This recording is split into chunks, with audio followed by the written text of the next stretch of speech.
오늘은 피조 세계의 마라나타라는 제목으로 하나님의 말씀을 나누려고 합니다. 우리 한번 좀 따라해 보실까요? 피조 세계의 마라나타. 먼저 이 피조 세계가 선포하는 마라나타에 대해서 말하기 전에 자연 세계가 선포하는 하나님의 영광에 대해서 먼저 말하고 그 다음에 이제 피조 세계의 마라나타에 대해서 좀 말을 하고 싶습니다. 유명한 구절이죠. 시편 19편 1절에 보면 다윗은 하늘이 하나님의 영광을 선포하고 궁창이 그 손으로 하신 일을 나타내는도다라고 외치고 있습니다. 하늘이 하나님의 영광을 선포하고 있다는 거예요. 궁창은 그분이 손으로 하신 일을 나타내 보여주고 있다는 것이죠. 우리는 이 진리를 굳게 붙잡아야 됩니다. 그리고 여기서 뒤로 물러나서는 안 됩니다. 다윗은 하늘이 하나님의 영광을 선포할 수도 있다 이렇게 말하지 않아요. 그리고 또 하늘이 하나님의 영광을 선포할 때가 있다 이렇게 말하지도 않아요. 하늘은 하나님의 영광을 늘 선포한다는 거예요. 궁창은 그분이 행하신 그분의 손으로 하신 일을 늘 나타낸다는 거죠. 그러니까 언제는 선포하고 언제는 선포 안 하고 하는 게 아니고 언제는 나타내고 언제는 나타내지 않는 게 아니라 하늘은 하나님의 영광을 늘 선포하고 궁창은 그분의 손으로 행하신 일을 늘 나타낸다라는 거죠. 그러니까 우리는 여기서 뒤로 물러가면 안 된다는 거예요. 하나님은 자기를 보이고 계신다. 너무나 분명하게 하나님의 현존을 피조세계 모든 피조물들 사람에게 하나님은 자기의 살아계심과 역사하심을 나타내 보이고 계신다. 우리는 마치 하나님께서 자신을 드러내시고 자신을 나타내시는 일에 인색하신 것처럼 마치 하나님이 자신을 잘 드러내시지 못하시는 것처럼 여기저기 흩어져 있는 하나님의 살아계심에 대한 조각과 증거들을 모아가지고 잘 봐봐. 하나님 잘 보면 하나님 계신 게 보이잖아. 라고 말하면 안 돼요. 그게 아니에요. 그냥 온 우주가 하나님의 현존과 하나님의 살아계심을 분명히 드러내고 선포하고 있다. 이것이 성경의 증언이고 우리는 성경의 증언에서 우리는 한 발자국도 뒤로 물러서는 안 됩니다. 하나님 계시잖아. 그리고 이것을 못 보는 이유는 다른 것이 아니라 그들의 마음이 죄와 타락으로 완악하여져 있기 때문이다. 라고 성경은 말합니다. 너가 이것을 못 보고 있는 이유는 너가 눈이 멀었기 때문이다. 너의 마음이 완악하여 마음에 하나님 두기를 거절하고 있기 때문이다. 하나님 지금도 우리의 모든 사방에 계시고 우리는 지금 그분을 눈앞에 두고 있다. 하나님이 안 보이냐? 이게 우리의 증언입니다. 하나님을 못 보고 있냐? 너가 죽어서 그래. 이게 너의 영적인 상태야. 라고 우리는 말해 주어야 하는 것이죠. 불신자들이라 할지라도 사람들이 자연을 보고 감탄하고 탄성을 지르고 박수를 치고 숨을 멈추는 이유가 여기에 있습니다. 뭔가 자연을 보고 뭔가 이 장관이라고 일컬어지는 어떤 광경들을 보고 하고 숨이 멈추는 이유가 이거예요. 무언가를 보고 있는 거죠. 무언가가 형언할 수 없는 어떤 무언가가 느껴지는 것이죠. 거기 계심을 뭔가 인식하게 되는 것입니다. 그러나 잠시 잠깐 타올랐던 이 신성한 우리의 마음, 이 불꽃은 마음의 완악함에 의해 그 불이 금방 꺼져버리고 또는 우상과 미신으로 왜곡해버리는 겁니다. 다른 신들을 섬기는 것이죠. 거듭난 사람들은 이제 자연에서 하나님의 영광을 온전하고 바르게 인식할 수 있게 됩니다. 그래서 다윗과 함께 하늘의 하나님의 영광을 선포하고 궁창이 그 손으로 하신 일을 나타낸다고 함께 선포할 수 있게 되는 것이죠. 그런데 신자들은 자연을 보고 마치 불신자처럼 탄성을 지르고 와 이쁘다, 와 아름답다 하고 멈추면 안 됩니다. 그건 말이 안 되는 거예요. 세상 사람들은 이 모든 것을 지으신 분을 지금 외면하고 있고 보지 않으려고 애쓰고 있고 거기에 대해서 눈을 감고 있으니까 그냥 자연만 보고 와 이쁘다, 와 아름답다 하고 멈추죠.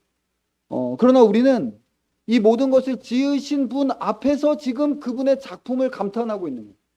만약에 멋진 화가의 그림을 이렇게 여기 우리가 보고 있어요. 근데 작가가 바로 옆에 있어요.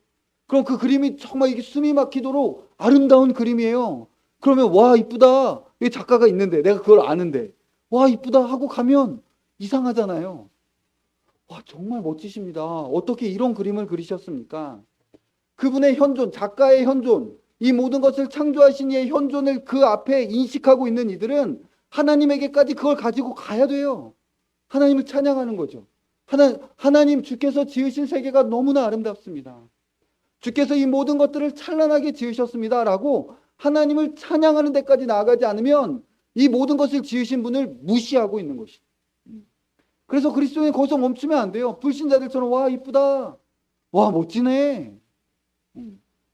이 모든 것을 지으신 이가 지금 그 자리에 계신 겁니다. 그래서 그분을 바라보고 그분을 높이는 것이죠.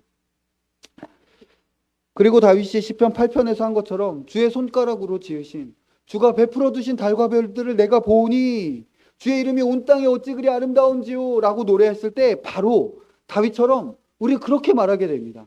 사람이 무엇이간데 주께서 저를 생각하시며 인자가 무엇이간데 저를 권고하십니까? 라고 이 모든 피조 세계를 보면 아름답고 이 찬란함 가운데 하나님께 영광을 돌리다 보면 우리는 바로 또 깨닫게 되는 거예요. 하나님이 사람을 사랑하시는구나. 하나님이 사람을 위해서 이 모든 것을 지으셨구나. 그래서 이 찬란한 아름다운 세상은 사람에게 주신 선물이구나. 이 안에서 하나님의 선하심을 보고 하나님의 사랑을 느끼게 되는 거죠. 아들아, 이것은 너를 향한 나의 사랑이다. 딸아, 이것은 너를 향한 나의 마음이다. 라고 하는 것을 피조세계 가운데 보고 주님의 사랑을 느끼고 주님 앞에 사랑 고백을 하고 찬양을 올려드리는 것, 이것이 정상적인 사람의 자연 만물에 대한 반응인 것입니다. 눈이 떠진 사람, 제대로 회복된 사람은 그렇게 하는 것이죠. 자연 만물에는 바로 우리를 향한 하나님의 사랑, 열심, 아버지의 마음이 담겨 있는 거예요. 우리는 자연을 통해서 이것을 보아야 하고 이렇게 하나님의 임재 앞으로, 하나님의 면전 앞으로 소환돼서 들어가야 됩니다. 자연 만물이 하나님의 영광을 이 가장 위대하고 영광스러운 극장으로 우리를 이끌고 인도하여 하나님의 찬란한 영광을 막 공연을 해주는 거예요. 하나님의 영광이 얼마나 찬란한지 그 위대한 극장 앞에서 그 공연을 보게 하는 거죠. 그리고 우리는 하나님을 찬양하고 높이게 되는 것입니다. 그런데 오늘 본문은 이게 아니죠. 이걸 이제 우리가 기본으로 깔고 이제 오늘 본문에서 사도 바울은 피조세계의 다른 면을 우리에게 보여주고 알려주고 있습니다. 바로 피조세계의 탄식입니다. 모든 피조세계가 피조물들이 탄식하고 있다, 끙끙 앓고 있다는 겁니다. 끙끙 앓고 있는 거예요. 탄식하고 있다라는 것이죠. 오늘 본문에서 사도 바울은 피조물이 고대하는 것, 간절히, 이 간절히가 정말 간이 저리도록, 간이 이렇게 저리는 걸, 간이 저리는 게 뭔지 아세요? 간이 막 이렇게 찌릿찌릿 이렇게 모르시나? 아, 모르는구나. 간이 막 이렇게 저려요. 막 이렇게 애가 막 끊어지고 간이 저리고 그게 간절이에요. 간이 저리도록 간절히 갈망하는 것에 대해서 오늘 말하고 있습니다. 그것은 뭐라고 이야기하냐면 바로 피조물이 간절히 고대하는 것은 하나님의 아들들이 나타나는 것이다. 이렇게. 하나님의 아들들이 나타나는 것을 피조물이 간절히 고대하고 있다라고 말하고 있습니다. 하나님의 아들들이 나타나는 게 도대체 뭐냐? 그 앞절을 보면 이 무슨 말인지 알게 됩니다. 18절 한번 읽어보실까요? 아까 본문에서 읽지는 않았는데요. 18절을 이렇게 이야기하고 있습니다. 같이 읽겠습니다. 시작. 생각하건대 현재의 고난은 장차 우리에게 나타날 영광과 비교할 수 없도다. 18절에서 지금 사도 바울은 나타날 영광에 대해서 이야기한 거예요. 영광이 나타날 것이다. 우리에게 영광이 곧 나타난다. 이 영광은 우리에게 약속되어져 있는데 지금은 가리워져 있고 때가 되면 이 영광이 그의 성도들에게, 그의 자녀들에게 이 영광이 나타나게 될 것이다. 라고 말하고 있는 거예요. 그리고 이제 피조물도 바로 그 나타남, 하나님의 아들들의 바로 이 나타남을 하나님의 자녀들이 자기들에게 약속된 그 영광으로 나타날 것을 지금 고대하고 있다라는 것이, 기다리고 있다라는 거예요. 하나님의 자녀들에게 그 영광이 부어지고 영광이 회복되는 것, 뭐예요? 몸의 부활이죠. 우리의 몸의 부활. 그것을 지금 피조물이 간절히 고대한다라고 말하고 있습니다. 그렇다면 왜 피조물들이 신자들의 부활을 고대합니까? 우리 20절, 21절 보면 피조물이 허무한데 굴복하는 것은 자기 뜻이 아니요 오직 굴복하게 하시는 이로 말미암음이라. 그 바라는 것은 피조물도 썩어짐의 종로로 탄 데서 해방되어 하나님의 자녀들의 영광의 자유에 이르는 것이다. 지금 사도는 피조물이 허무한데 굴복하고 있다라고 말하고 있어요. 피조물이 허무한데 굴복하고 있다는 거예요. 우린 이것도 봐야 되는 거예요. 지금 자연세계 가운데 찬란한 하나님의 영광만을 보는 것이 아니라 피조물이 탄식하고 있다라는 것도 지금 보라는 거예요. 허무한데 지금 굴복하고 있기 때문에 피조물들이 지금 끙끙 앓으며 간절히 고대하며 지금 이 굴복감 가운데서 고대하고 기다리는 것이 있다라는 것이죠. 인간이 타락했고 그로 인해 피조물은 전도자가 말한 헛되고 헛되니 모든 것이 헛되도다라고 말한 해 아래의 세상으로 전락해 버렸습니다. 허무한 세상이에요. 이 모든 피조 세계는 해 아래의 세상으로 그것을 보니 헛된 것밖에 없어요. 그 안에 그냥 피조 세계는 돌아가고 있는 해 아래의 세상으로 전락해 버린 것이죠. 하나님이 피조 세계를 향해 심판을 선언하셨고 그래서 굴복하게 하시는 이이신 하나님으로 말미암아 구속의 은혜가 없이는 소망이 없는 상태에 처해져 버린 것입니다. 허무한데 굴복하게 돼버린 것이죠. 그럼에도 불구하고 이들에게는 소망이 있는데 왜 소망할 수 있게 됐습니까? 그리스도께서 구속하셨기 때문입니다. 그리스도께서 이기셨기 때문입니다. 그리스도께서 아담이 범한 그 모든 죄, 타락, 그 언약, 모든 어겼던 언약들을 회복시키시고 모든 자기 백성들을 위한 죄를 십자가에서 다 지불하셨기 때문에 그 안에서 주께서 온 우주를 새롭게 하시는 일을 이루셨기 때문에 내가 만물을 새롭게 하노라 라고 하시는 일을 이루셨기 때문에 피조물도 소망을 할 수 있게 되었다라고 성경은 말하고 있는 것이죠. 그러나 그 구속의 성취가 피조물에게 아직 적용되지 못하고 있기에 지금 그것을 바라고 소망하고 있는 것입니다. 그래서 하나님의 자녀들의 몸이 부활할 때, 여러분 우리의 몸이 부활할 겁니다. 예. 신자들만 부활하는 것이 아니라 악인들도 부활하게 될 것입니다. 신자들은 천국적 영광의 삶을, 새하늘과 새 땅의 그 영광의 삶을 위하여 부활할 것이고, 그리고 악인들의 부활도 있는데 악인들은 진노에 합당한 몸으로, 진노받기에 합당한 몸으로 부활하게 될 것입니다.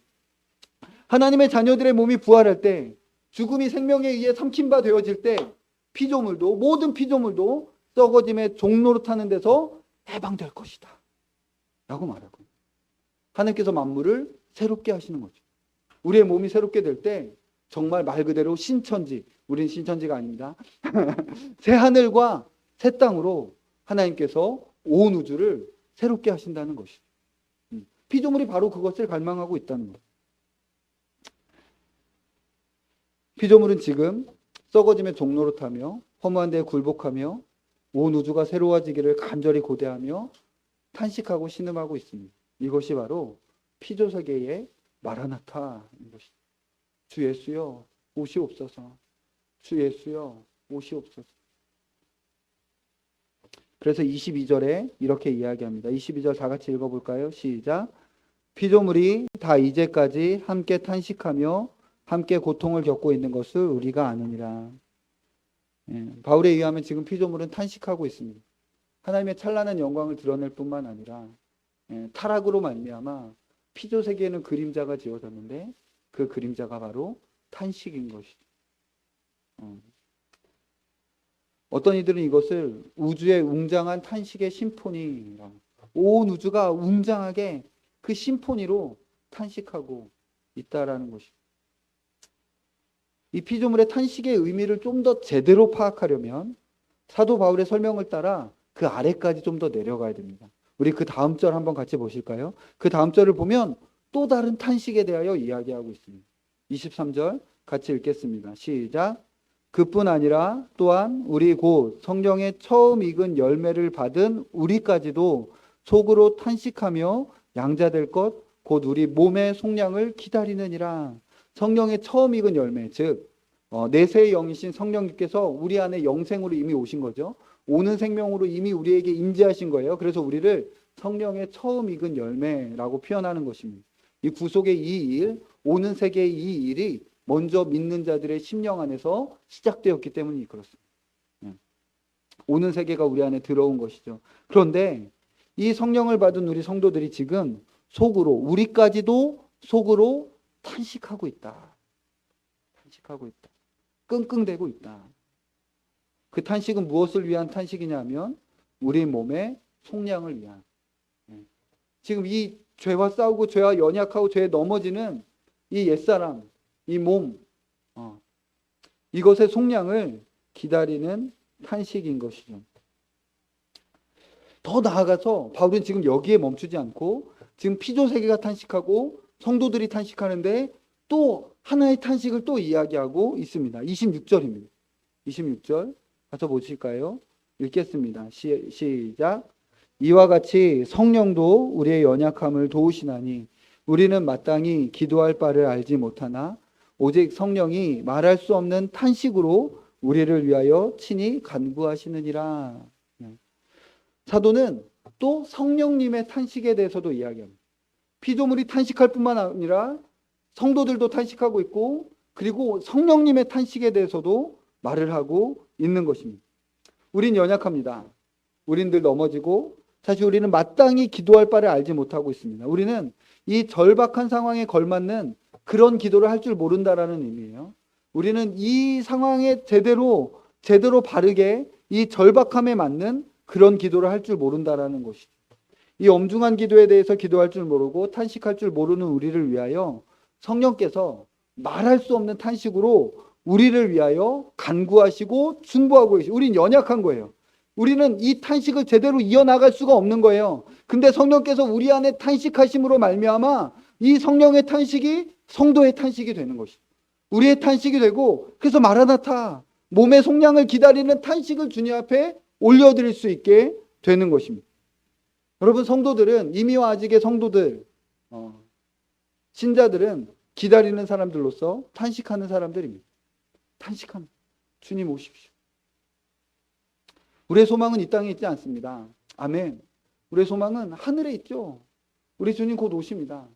이 땅에 보물들 쌓아두다가 그냥 이 땅의 보물들에, 이 땅의 것들에, 이 땅의 커리어와 이 땅에 있는 것들에 마음 빼앗기며 살다가 그냥 세상 재물 불탈 때에 너도 타겠구나 라고 찬송가에서 말하는 것처럼 그렇게 같이 망할, 마치 그 롯의 아내처럼 뭔가 지역으로는 소돔과 고모라로부터 나왔지만 그 마음은 여전히 그 멸망하는 땅에 있어서 되돌아봄으로 말미암아 그의 멸망이 그에게까지 들어오는 그런 자들 같으면 안 된다라는 것이죠. 하나님께서 크신 자비로 롯과 그의 아내와 가족들을 다 건져서 소돔과 고모라에서부터 나오게 해주셨음에도 불구하고 그의 마음에 그 세상을 향한, 불타버릴 그 세상을 향한 사모함이 그를, 너는 내 백성이다 라고 하여 결국 뒤돌아보게 하고 영원한 소금 기둥의 멸망으로 그렇게 멸망하게 만들어버린 자들과 같아서는 안 된다라는, 이런 연약함을 도우시는 분이 성령님이신 겁니다.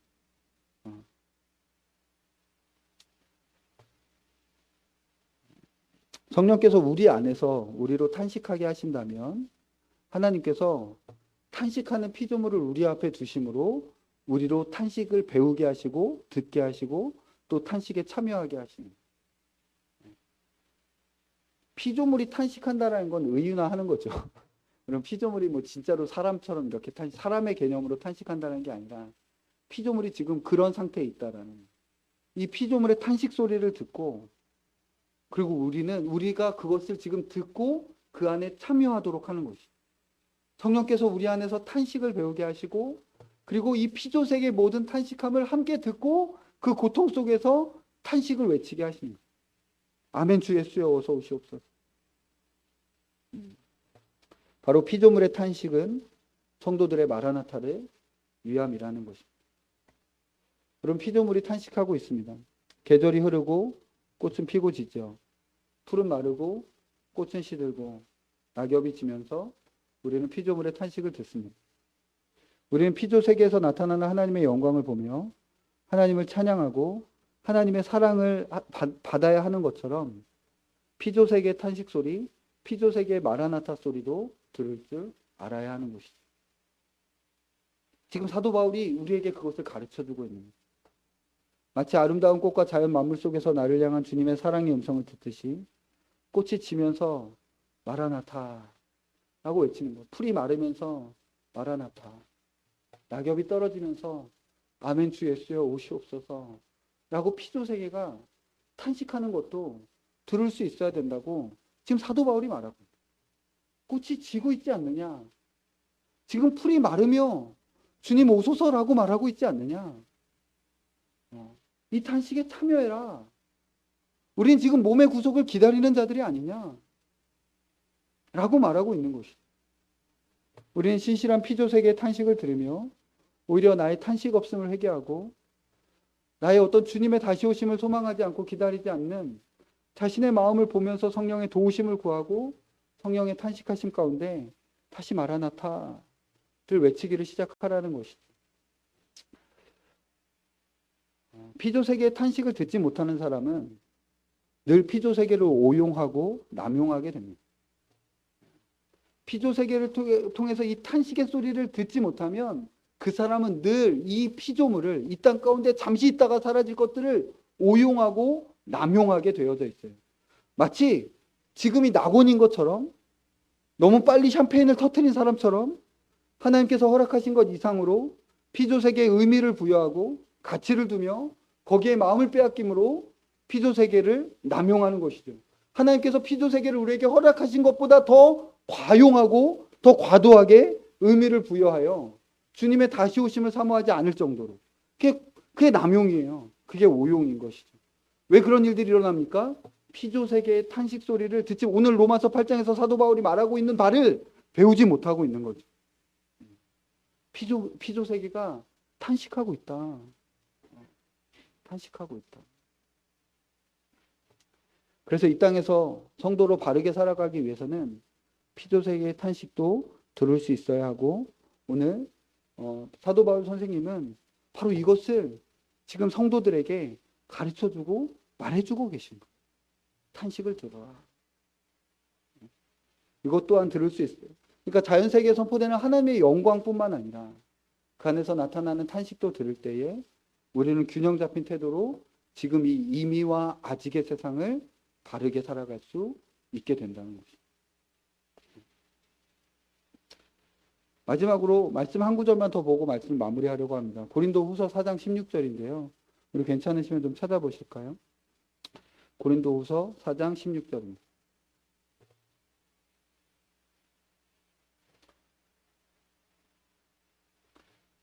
고린도후서 4장 16절입니다. 같이 읽겠습니다. 시작. 그러므로 우리가 낙심하지 아니하노니 우리의 겉사람은 낡아지나 우리의 속사람은 날로 새로워지도다. 사도는 우리의 속사람이 날로 새로워지고 있다라고 말합니다. 속사람이 날로 새로워질 때 오늘보다 내일, 내일보다 모레, 이번 달보다 다음 달, 올해보다 내년 이렇게 우리가 하루하루 우리의 속사람이 날로 새로워질 때 우리 안에 어떤 일들이 일어나겠습니까? 주님을 향하여 사랑이 더 커지고 주님을 향한 소망이 더 커지고 이 소망과 사랑을 품고 아멘 주 예수여 오시옵소서 제가 주님을 기다립니다 라고 큰 소리로 더 큰 소리로 주님을 향해 외칠 수 있게 되겠죠. 그런데 사도는 이 속사람의 새로워짐 뿐만 아니라 겉사람은 낡아진다라고 말하고 있습니다. 우리의 겉사람이 낡아져 갈수록 우리에게 어떤 일이 일어나겠습니까? 오늘 함께 나눈 말씀과 연결해 보면 우리의 겉사람이 낡아지고 썩어져 가고 우리의 겉사람이 힘이 빠지고 지쳐갈수록 우리의 겉사람 또한 더 큰 목소리로 아멘 주 예수여 오시옵소서. 겉사람이 낡아질수록 우리는 뭐라고 합니까? 마라나타. 우리의 속사람이 새로워질수록 우리는 뭐라고 합니까? 마라나타. 아멘 주 예수여 오시옵소서. 그냥 우리 그냥 신자의 존재는 그냥 주님을 기다리는 거예요. 우리의 겉사람은 계속 낡아질 겁니다. 그걸 경험하고 계신가요? 아직 경험하는 사람들이 있는지 없는지 잘 모르겠는데 힘이 빠지고 앉았다 일어날 때마다 아구아구 소리가 나고 지치고 힘들고 언제는 버티기 어렵다고 느껴질 때도 있을 겁니다. 이 모든 겉사람의 탄식 속에서 우리는 마라나타라고 외칩니다. 우리의 모든 낡아짐과 늙어짐 속에서 우리가 자랑하는 우리의 꽃이 떨어지고 우리의 풀이 말라버리고 우리의 낙엽이 질 때 마라나타 라고 외치는 이 이것은 너무 귀하고 주께서 우리에게 기대하시는 것입니다. 여러분 힘이 빠지고 계십니까? 지치고 힘들고 늙어지고 낡아지고 계십니까? 이 모든 시간을 통하여 풀은 마르고 꽃은 시드나 모든 우리 육체의 영광은 꽃이요 그 풀이요 모든 육체는 풀이요 그의 모든 영광은 풀의 꽃과 같으나 풀은 마르고 꽃은 시드나 우리 하나님의 말씀은 영원. 우리의 모든 영광들은 다 마르고 시들어 버릴 것입니다. 그때 하나님의 말씀은 영원한 것을 보며 우리는 뭐라고 외치겠습니까? 마라나타. 우리가 힘이 빠질 때 마라나타. 우리가 늙어갈 때 마라나타. 우리가 지치고 버틸 수 없을 것 같을 때 마라나타. 아멘 주 예수. 피조 세계가 그렇게 하고 있다는 거예요. 신실하신 우리 주께서 우리의 탄식 소리를 듣고 그의 다시 오시는 걸음을 재촉해 주실 것입니다. 가을이 오고 겨울이 오는 이 기절에 풀은 마르고 꽃이 지는 것들을 우리는 보며 낙엽이 떨어지는 것을 보며 아, 피조물이 마라나타 주님의 다시 오심을 위하여 탄식하고 있구나 라고 듣고 더욱더 주의 오심을 고대하는 우리의 시간들이 되기를 소망합니다. 찬양하고 기도하겠습니다.